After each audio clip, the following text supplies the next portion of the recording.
자, 여러분, 세상에서 환난이나 고난을 원하는 사람이 있을까요? 없죠. 누가 환난이나 고난을 당하기를 원하는 사람이 세상 천지에 어디에 있겠습니까? 사람들은 할 수만 있으면 환난과 고난을 피하고 싶어 합니다. 아무도 환난 당하고 싶어 하지 않고 고난 당하고 싶지 않습니다. 환난과 고난은 내게서 탁 피해갔으면 좋겠다라고 그렇게 생각합니다. 그래서 어떤 사람들은 무당을 찾아가서 굿을 하기도 하고, 왜 굿합니까? 어떻게 하면 이걸 피해갈 수 있는가? 그래서 굿을 하고, 또 어떤 사람은 환난과 고난을 피하기 위해서 부적을 받아가지고는 부적을 몸에 지니고 다니는, 이 부적이 있으면 환난과 고난이 내게 오지 않는다라고 믿고 부적을 받아가지고는 몸에 지니고 다니는 그런 분들도 있습니다. 그러나 이것은 세상 사람들만의 모습이 아닙니다.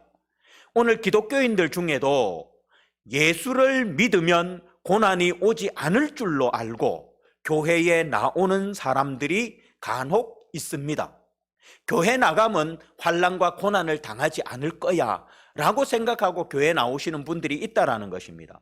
마치 예수님을 자신의 안전을 지켜줄 부적처럼 여기고 교회 나오는 분들이 있다라는 것입니다. 혹시 여러분들 가운데도 예수님이 나의 안전을 지켜줄 부적이라고 생각하고 여러분들 교회 다니시는 분들 있으십니까? 그것은 너무 잘못된 생각입니다. 이것은 너무나도 잘못된 생각입니다. 교회 나가면 예수 믿으면, 하나님 믿으면 고난 안 당한다, 환난 안 당한다. 아니요, 천만에 만만의 콩떡. 이거는 너무나도 잘못된 생각입니다. 여러분, 하나님을 믿는 성도라고 해서 고난이 없습니까? 아닙니다. 우리에게도 고난이 있습니다. 우리는 이것을 바로 알아야 합니다. 그래야 신앙에 있어서 회의에 빠지지 않게 되고 올바른 신앙생활을 할 수가 있습니다. 그렇지 않으면 교회를 다니다가 환난과 고난을 당하면 하나님 믿었는데 하나님 왜 내게 이런 고난 주십니까? 라고 원망을 합니다. 내가 하나님 잘 믿었는데 왜 하나님 나에게 이런 고난 주세요? 그렇게 하면서 하나님을 원망합니다. 그리고 결국 어떤 사람은 신앙을 포기하게 되죠. 여러분, 왜 원망하고 왜 포기합니까? 하나님 잘 믿으면 고난 없을 줄 알았는데 고난이 오니까. 그렇기 때문에 우리는 착각에 빠져서는 안 됩니다. 예수 믿는다고 고난이 없느냐? 절대 그렇지 않습니다. 여러분, 오늘 여기 바울과 그의 동역자들을 한번 생각해 보십시오. 그들이 어떤 사람들입니까? 주님의 말씀을 따라 자신의 일생을 주님께 드렸던 그런 사람들입니다.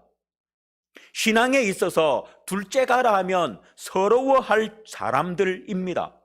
그런데 그들에게도 고난은 있습니다. 아니, 있는 정도가 아니라 오늘 거기 본문 8절을 보면 살 소망까지 끊어지는, 힘에 넘치는 환난과 고난. 얼마나 그 환난이 크고 고난이 컸으면 살 소망까지 끊어질 정도였겠습니까? 엄청난 고난이 그들에게 있었습니다. 그들이 이런 환난과 고난을 당한 것은 그들이 믿음이 없었기 때문입니까? 아닙니다. 그들의 믿음이 가식적이고 형식적인 믿음이라서 그래서 그들에게 이런 환난과 고난이 온 겁니까? 아닙니다. 오히려 온전한 믿음 때문에, 오히려 완전한 믿음 때문에 더 큰 고난을 그들이 당한 것입니다. 그렇습니다.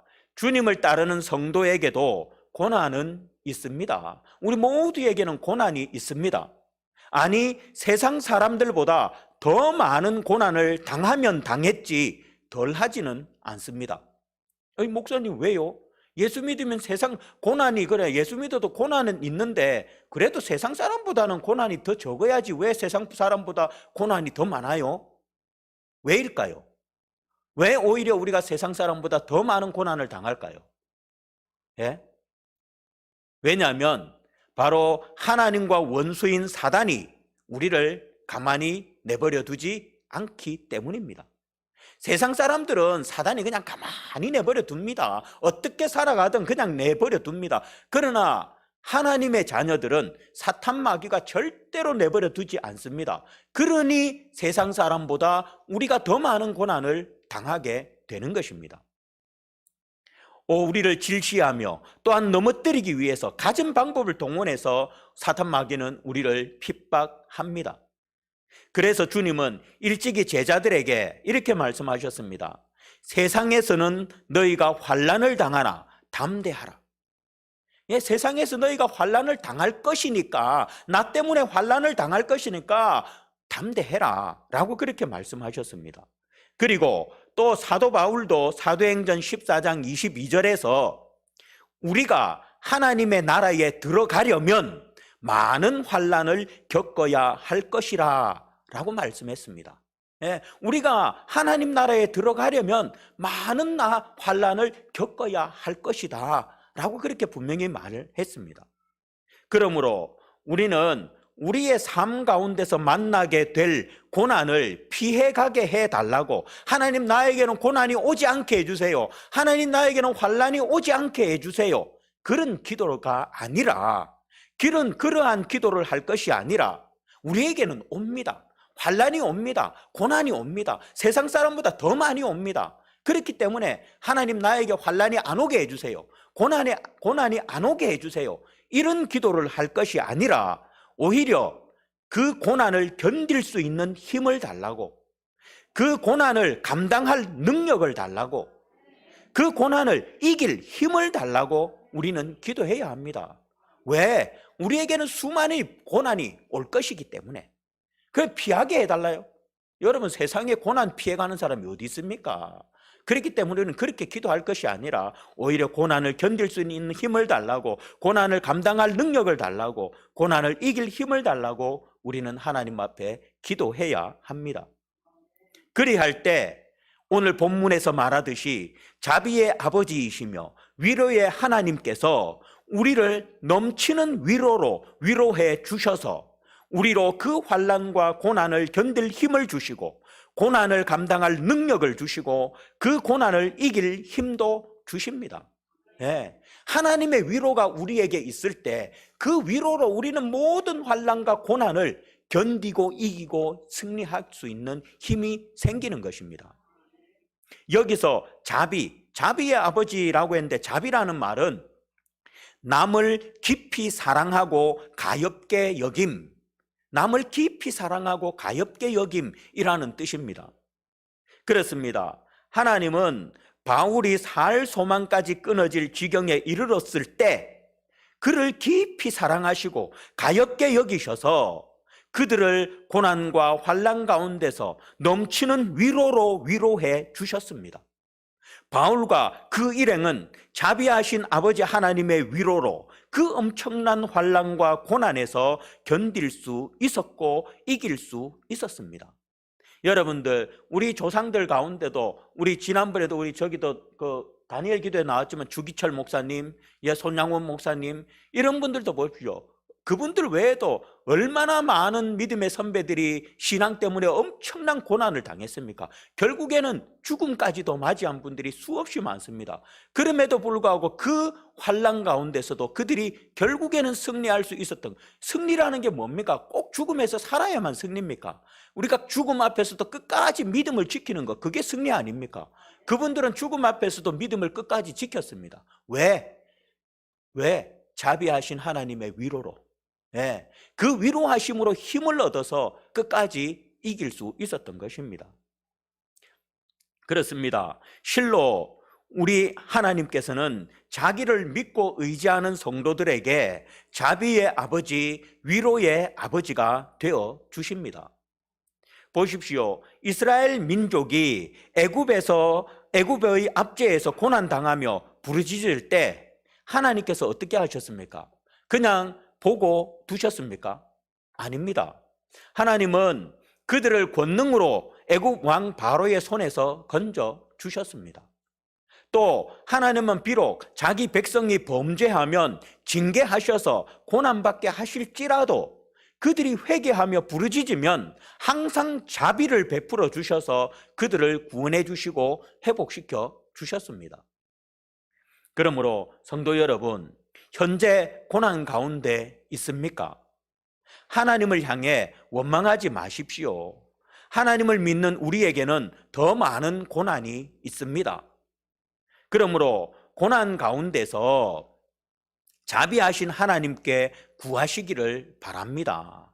하나님의 위로로 견딜 힘을 달라고, 하나님의 위로로 이길 힘을 달라고, 비록 살 소망이 없어지는 상황일지라도 참고 자비하신 하나님을 향해 간절히 기도하는 그런 저와 여러분들이 되시기를 바랍니다. 그래서 그 자비하신 하나님의 그 위로로 우리가 모든 환난과 고난을 거뜬히 이겨낼 수 있는 그런 성도들이 되시기를 주의 이름으로 축복드리겠습니다. 혹 범죄로 인해 징계 가운데 있는 분들이 있습니까? 자신이 고난당하는, 우리들 중에는 내가 고난당하는 이유를 모르는 사람도 있고, 전에도 그랬잖아요. 여기 다니엘 교회 때 어떤 한동대 총장님이 그랬대 했습니까? 하나님 앞에 가서 물어봐야 되겠다. 저도 그 소리 딱 듣고 제가 저 앞에 앉아가 우리 전호도장님 앉아 계신 저 자리에 앉아서 저도 속으로 그 생각했습니다. 나도 가서 물어봐야 되겠다. 왜 하나님이 우리 아내를 저렇게 빨리 데려가셨는지 나도 가서 한번 물어봐야 되겠다. 이 생각이 들었습니다. 우리가 고난당할 때 자기가 왜 고난당하는지 모르는 분들도 있습니다. 그러나 어떤 분은 압니다. 내가 왜 고난당하는지. 어떻게 해요? 내 죄 때문이라는 거. 내가 하나님 앞에 이렇게 살아서 이렇게 해서 하나님 나에게 이런 고난을 주시는구나 라는 걸 압니다. 아는 사람도 있습니다. 혹 여러분들 가운데 그 범죄로 인해서 하나님의 징계 가운데 고난을 당하는 분들이 있습니까? 하나님께 회개하며 부르짖으십시오. 그러면 자비의 아버지께서 우리를 사랑으로 가엾게 여기셔서 용서하시고 다시 회복의 은혜를 베풀어 주실 것입니다. 이런 은혜가 우리 모두에게 있기를 다시 한 번 더 축복드립니다. 자, 이어서 우리가 또 알아야 할 것이 있습니다. 첫 번째 알아야 할 것은 믿는 우리에게도 고난이 있다라는 것입니다. 믿는 우리에게도 고난이 있기 때문에 고난이 내게서 피해가게 해달라고 기도하는 것이 아니라 그 고난 가운데서 하나님의 위로로 이길 수 있게 해달라고 기도해야 된다라고 말씀드렸습니다. 그리고 이어서 또 우리가 알아야 할 것이 있는데 그것이 무엇이냐면 환난과 고난에는 유익이 있다라는 것입니다. 환난과 고난에는 우리에게 주는 유익이 있습니다. 환난과 고난은 물론 우리를 핍절하게도 만들죠. 살이 쪽쪽 빠지게도 만들고 건강을 잃게도 만들고 뭐 그런 것들도 있습니다. 그러나 그런 것들만 있는 것이 아니라 이 환난과 고난에는 우리에게 주는 유익도 있다라는 것입니다. 오늘 거기 본문 말씀 가운데 4절을 보면 우리의 모든 환난 중에서 우리를 위로하사 우리로 하여금 하나님께 받은 위로로서 모든 환난 중에 있는 자들을 능히 위로하게 하시는 이시로다 라고 말합니다. 자, 이 말씀을 쉬운 성경이라는 성경으로 보면 이렇습니다. 하나님은 우리가 여러 가지 환난을 당할 때 위로해 주셔서 우리가 하나님께 받은 위로로서 여러 환난을 당한 사람들을 위로할 수 있게 하셨습니다 라는 말입니다. 그렇습니다. 우리가 당하는 환난과 고난으로 인해서 여러 환난을 당하고 있는 사람들을 위로할 수 있는 유익이 있다라는 것입니다. 만약 여러분 주변에 불의의 사고로 어린 자녀를 잃은 사람이 있다면, 여러분 여기 나왔었죠. 여기가 아니구나. 새롭게 하소서에 제가 봤구나. 어떤 목사님이 알래스카인가 거기에 갔는데 거기 갔는데 아이들을 2층에 냄새 나서 창문을 열어놓고 이제 아이들을 2층에 두고 내려갔는데 방충망이 있잖아요. 근데 애들이 방충망 통통 치니까 찰랑찰랑 소리하고 탱탱거리는 그게 재미있어서 애들 둘이서 그 꼬맹이 둘이서 거기서 요러다가 창문 밖으로 떨어져 버린 거예요.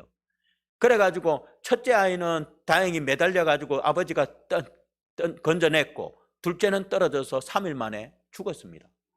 3일 만에 죽었습니다. 만약에 여러분들 주변에 불의의 사고로 어린 자녀를 잃은 사람이 있다면 그들을 여러분은 어떻게 위로하시겠습니까? 예? 아까 말했던 그 목사님과 같은 그런 부모에게, 그런 분들에게 여러분들은 어떻게 위로하겠습니까? 또 질병으로 인해서 고통 가운데 있는 사람이 있다면 그들을 여러분들은 어떻게 위로하겠습니까? 한번 생각해 보십시오. 이런 분들이 내 옆에 있다면 나는 어떻게 위로할 수 있을까? 어떤 말로 위로할까?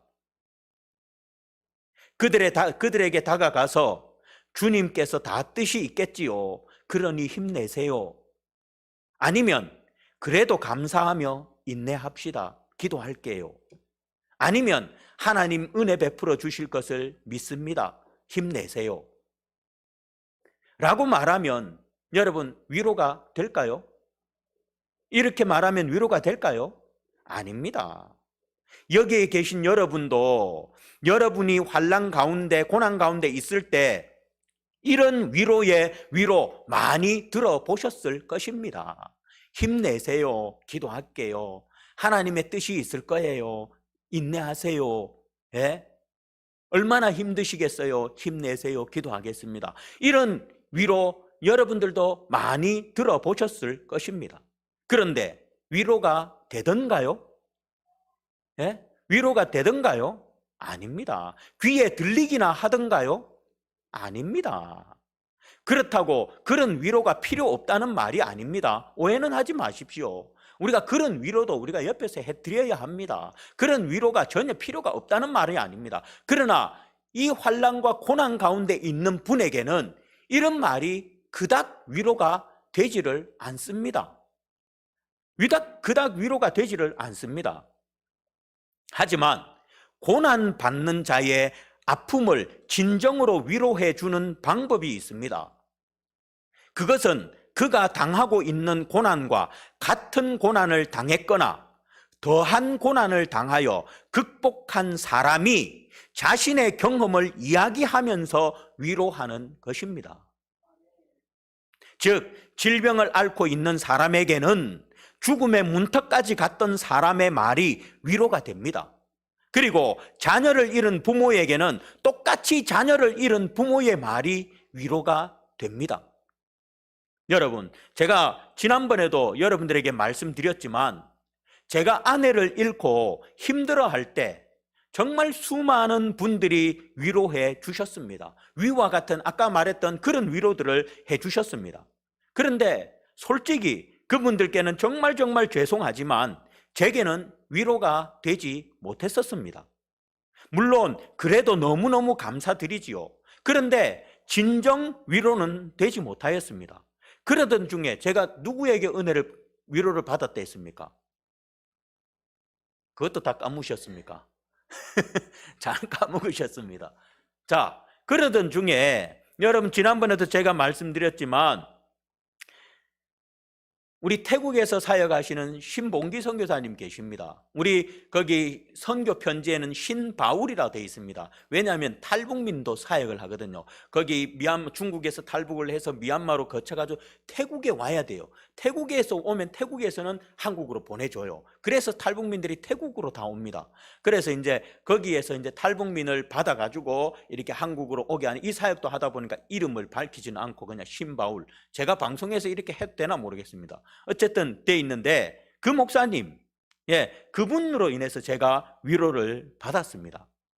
자, 그 선교사님 위로가 너무 나의 마음에 위로가 되었습니다. 그래서 제가 그 선교사님께 이렇게 말했습니다. 아니, 지금 사모님 만나기 전에 다른 분을 하늘나라로 보낸 적이 있냐? 어찌 그리 내 마음을 잘 아느냐? 라고 제가 그렇게 말을 했더니 그분이 뭐라 했다고요? 예? 아니요. 여러분 다 까먹으셨네. 진짜 다 까먹으셨네. 아니요. 그렇게 했더니 제가 제 마음을 너무 잘 아는 거예요. 그러니까 그분의 말이 위로가 너무 되는 거예요. 다른 분들의 말은 위로가 되지 않았습니다. 그런데 그 선교사님의 말이 너무너무 위로가 되는 거예요.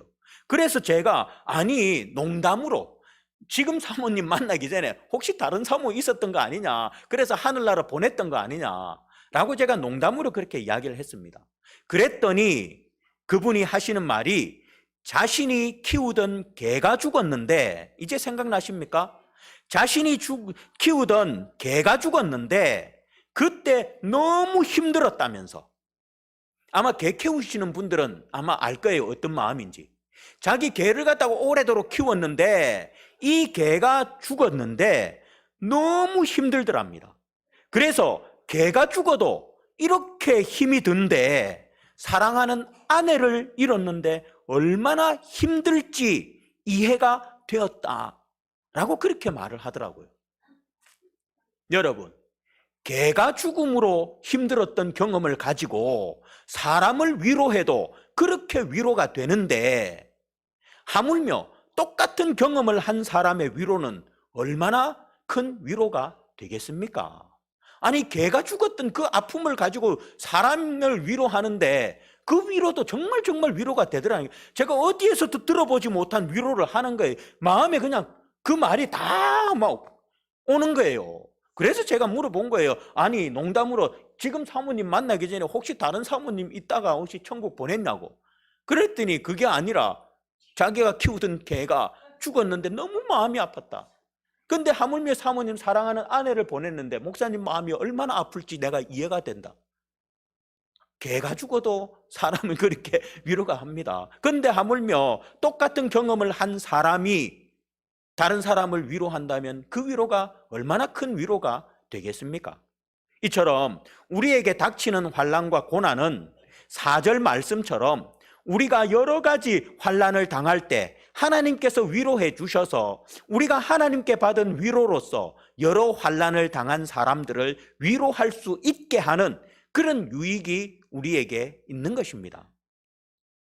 이전에 환난을 당하셨던 분들, 혹 여러분의 주변에 나와 같은 환난을 당하시는 분들이 있다면 꼭 위로해 주시기를 바랍니다. 여러분의 위로가 큰 힘이 되실 것입니다. 여러분들 중에 정말 주변에 나와 똑같은 환난을 당하고 있는 분들이 있다면 여러분들 그분들에게 다가가셔서 여러분들의 그 환난 당했던 그것들을 이야기하면서 위로해 주십시오. 그게 가장 큰 위로가 됩니다.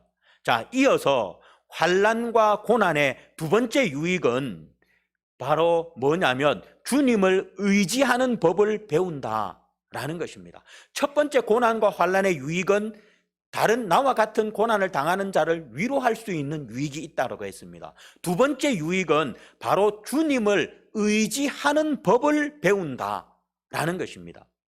오늘 거기 본문 말씀 8절 9절 말씀 같이 한번 읽어보겠습니다. 시작. 형제들아, 우리가 아시아에서 당한 환난을 너희가 모르기를 원하지 아니하노니 힘에 겹도록 심한 고난을 당하여 살 소망까지 끊어지고 우리는 우리 자신이 사형 선고를 받은 줄 알았으니 오직 죽은 자를 다시 살리시는 하나님만 의지하게 하심이라. 아멘. 자, 바울의 고백에 의하면 그는 정말 견디기 어려운 고난을 당했습니다. 살 소망까지 완전히 사라진 극한의 상황에 몰려 있었던 것입니다. 여러분, 여러분이 이러한 상황에 있다면 여러분들은 어떻게 하시겠습니까? 여러분들이 이런 상황에 있다면 여러분들은 어떻게 하시겠습니까? 왜 나에게 이런 고난을 주시냐고 하나님을 향해서 원망하지 않겠습니까? 대개의 성도들은 극한 고난을 당하면 하나님을 원망하고 또 자신의 처지를 비관하며 자포자기하기 일쑤입니다. 그러나 이는 하나님이 우리에게 고난을 허락하시는 목적이 아닙니다. 하나님이 우리에게 고난을 허락하시는 목적이 아니라는 것입니다. 하나님이 우리에게 고난을 허락하시는 진정한 목적은 따로 있습니다. 이에 대해서 바울은 9절에서 뭐라고 합니까? 우리로 자기를 의지하지 말고 오직 죽은 자를 다시 살리시는 하나님만 의지하게 하심이라. 살 소망까지 끊어질 정도의 고난을 하나님께서 그들에게 허락해 주셨는데 그 고난을 허락해 주신 하나님의 이유는 바로 자기 자신을 의지하지 말고 더 하나님을 의지하라고, 그렇게 하려고 하나님께서 그들에게 이렇게 살 소망까지 끊어질 만한 환난을 주셨다라고 말하고 있는 것입니다. 그렇습니다. 하나님께서 환난과 고난을 우리에게 허락하신 것은 우리 자신을 의지하지 않고 하나님만을 의지하게 하기 위해서 이런 고난과 환난을 우리에게 허락하시는 것입니다. 사람들은 웬만해서는 하나님을 잘 의지하지 않습니다. 솔직히 오늘 이 자리에 있는 여러분들도 한번 여러분들의 모습 돌아보십시오. 여러분들 하나님 전적으로 의지하고 계십니까? 물론 그런 분들도 계시지만 분명 이 가운데는 전적으로 하나님 의지하지 않고 세상을 의지하거나 아니면 다른 무엇을 의지하면서 여전히 살아가고 있을 것입니다. 그러다가 주일날 딸랑 한번 나와서 예배드리고 이게 전부이고 그 외에는 기도도 하지 않고 말씀도 읽지 않고 우리 조혜련 씨 난 그분을 진짜 싫어했거든요. 꼴보기도 싫었습니다. 왜? 자체가 싫더라고요. 막 그 개그 웃기려 하는 것도 막 억지로 웃기려 하는 것 같고 막 그랬는데, 사람 역시 겉으로 보고 판단해서는 안 된다는 걸 또 한 번 느꼈어요. 그분 말 보세요. 교회 다니면서도 말씀도 안 읽는데, 예? 어찌 말씀은 하나님의 말씀이에요. 근데 예수 믿는 사람이 하나님의 말씀도 안 읽는다. 이게 예수 믿는 사람 맞아요? 그런데 안타깝지만 우리 가운데는 이런 분들 많습니다. 말씀도 읽지도 안 하고 기도도 하지도 안 하고 그저 주일날 한번 예배 나오는 거 그게 전부인 삶. 이런 사람들이 하나님을 의지하는 사람들입니까? 천만에 만만에 콩떡이죠. 여전히 세상을 의지하고 살아가는 사람들의 모습입니다. 이처럼 사람들은 웬만해서는 하나님을 잘 의지하려 하지 않습니다. 극한 고난을 만났을 때 자신의 힘으로는 도저히 감당할 수 없는 일을 만났을 때 그때 사람들은 하나님을 의지하게 됩니다. 그렇지 않습니까? 여기 있는 저와 여러분들도 평상시에는 말씀도 읽지도 안 하고 기도도 하지도 안 하고 예배라고는 주일날 한번 예배 딱 나오는 게 그게 전부이고 그러다가 어느 날 내게 엄청난 환난이 옵니다. 그러면 다 어떻게 해요? 대부분의 성도들은 다 교회는 주님 앞에 나옵니다. 나와가지고 주님 의지합니다. 그때부터 말씀 읽기 시작하고 그때부터 예배 드리기 시작하고 그때부터 기도하기 시작합니다. 이게 잘못됐다는 거 아니에요. 여러분 그렇지 말라는 거 아니에요. 그래 해야 됩니다. 하나님은 그렇게 하라고 고난을 주는 거예요. 그렇게 하라고 환난을 주는 거예요. 내가 그렇게 하지 않으니까 평상시 성경도 안 읽고 평상시 기도도 안 하고 평상시 예배도 소홀하게 여기고 세상 것만 자꾸 의지하고 살아가니까 그러지 말고 교회 나가서 기도하고 교회 나가서 말씀 듣고 교회 나가서 하나님 앞에 온전한 예배 드리라고 하나님께서 환난과 고난을 주는 거예요. 여러분 보십시오. 우리가 그렇게 우리가 도저히 감당할 수 없는 그런 일을 만났을 때 그때 많은 사람들이 주님 앞에 나옵니다.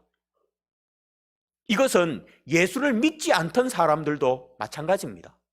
평상시에 예수를 믿지 않다가도 큰 일을 당하면 그때 교회에 나와서 하나님을 의지하는 분들도 계십니다. 그리고 그때부터 신앙생활을 하기 시작하는 그런 분들도 꽤 있습니다.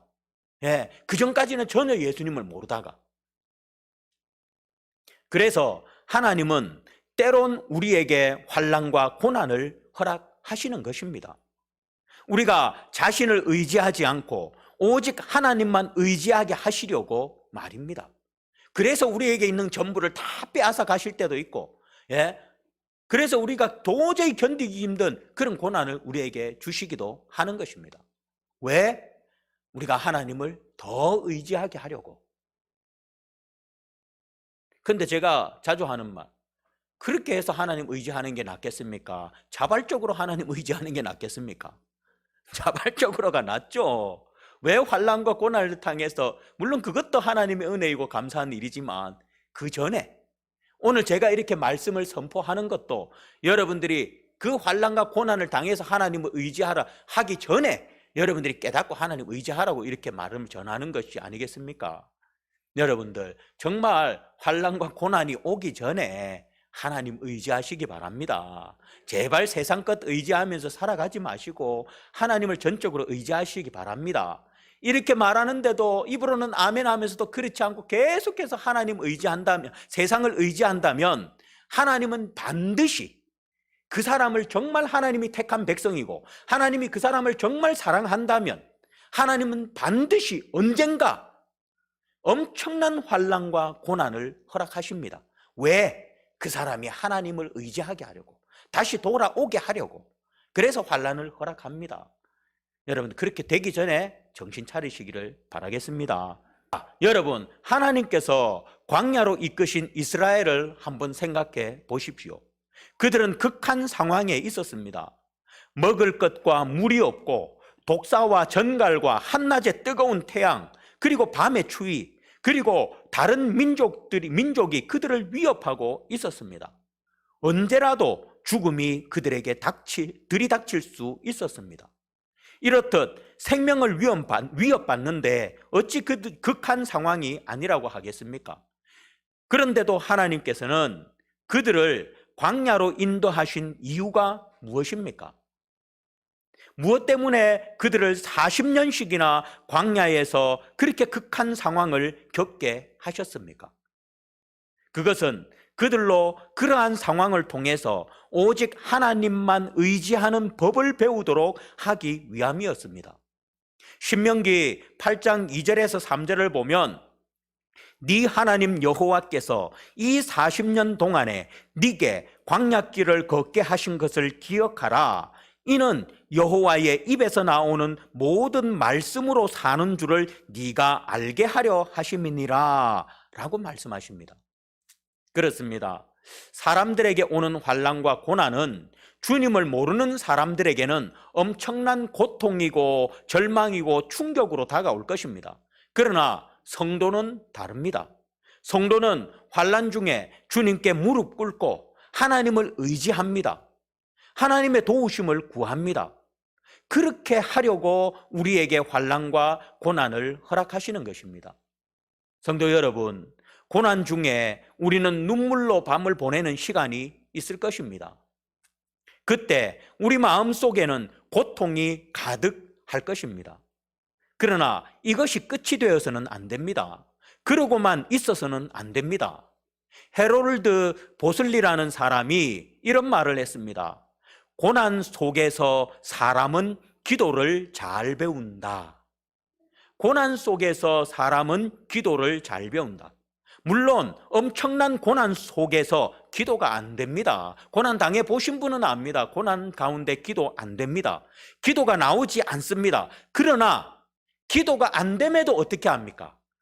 무릎 꿇습니다.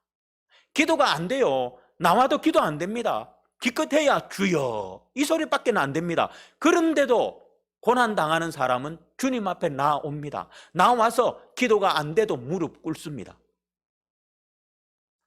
그렇습니다. 환난과 고난 중에 눈물만 흘리고 있지 마시고 고통 가운데만 있지 마시고 우리는 그 시간을, 그 상황을 주님 앞에 무릎 꿇고 주님을 의지하는 법을 배우는 유익한 기회로 삼아야 될 줄 압니다. 그런 저와 여러분들이 되시기를 바라겠습니다. 여러분, 말씀을 맺겠습니다. 오늘 말씀을 통해서 우리는 두 가지를 들었습니다. 첫째로, 성도에게 도리어 더 많은 환난과 고난이 있다라는 것입니다. 성도에게는 오히려 세상 사람들보다 더 많은 환난과 고난이 찾아온다는 것을 꼭 기억하라라는 것입니다. 왜입니까? 하나님과 원수된 사단은 하나님의 백성인 우리를 절대로 가만 내버려 두지 않기 때문입니다.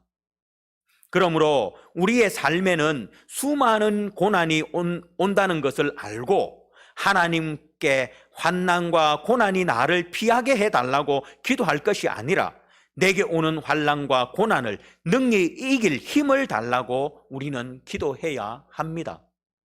그럴 때 자비의 아버지께서 우리를 사랑하셔서 가엾게 여기사 우리를 그 환난과 고난 가운데서 넘치는 위로로 위로해 주시고 또한 그 위로로 인해서 환난과 고난을 견디게 하시고 이기게 하십니다. 그리고 둘째로 환난과 고난에는 유익이 있다라고 했습니다. 그렇습니다. 환난과 고난은 우리에게 주는 두 가지 유익이 있습니다. 첫째는 환난과 고난 중에 있는 사람을 진정으로 위로할 수 있는 유익이 있고, 둘째는 환난과 고난을 통해서 자신을 의지하지 않고 하나님을 의지하게 하는 유익이 있다라는 것입니다. 그렇습니다. 시편 119편 71절에 고난 당한 것이 내게 유익이라, 이로 인하여 내가 주의 율례를 배우게 되었나이다 라고 하는 것처럼 환난과 고난은 우리에게 이러한 유익을 줍니다. 그러니 환난과 고난 가운데 절망하지 마시고 하나님을 더욱 의지하는 좋은 기회로 삼으시기를 바라겠습니다. 여러분, 바울은 오늘 거기 본문 말씀 10절에서 이렇게 고백합니다. 그가 이같이 큰 사망에서 우리를 건지셨고 또 건지실 것이며 이후에도 건지시기를 그에게 바라노라 라고 합니다. 자, 이 말씀을 새번역이라는 성경으로 다시 한 번 더 읽어보면 이렇게 말합니다. 하나님께서는 이렇게 위험한 죽음의 고비에서 우리를 건져 주셨고 지금도 건져 주십니다. 또 앞으로도 건져 주시리라는 희망을 우리는 하나님께 두었습니다. 바울은 지금까지 큰 사망에서 자신을 건지신 하나님, 그리고 현재에도 건지시는 하나님, 또 앞으로도 건지실 하나님을 고백하고 있습니다. 이와 같이 자비의 아버지께서는 그의 위로로 지금까지 우리를 환난과 고난 가운데서 건져 주셨고 지금도 건져 주시고 앞으로도 건져 주십니다. 그러니 환난과 고난 가운데 굳건히 하나님을 의지하시길, 그래서 주님의 넘치는 위로로 승리하시기를 주의 이름으로 축복드리겠습니다. 기도하겠습니다.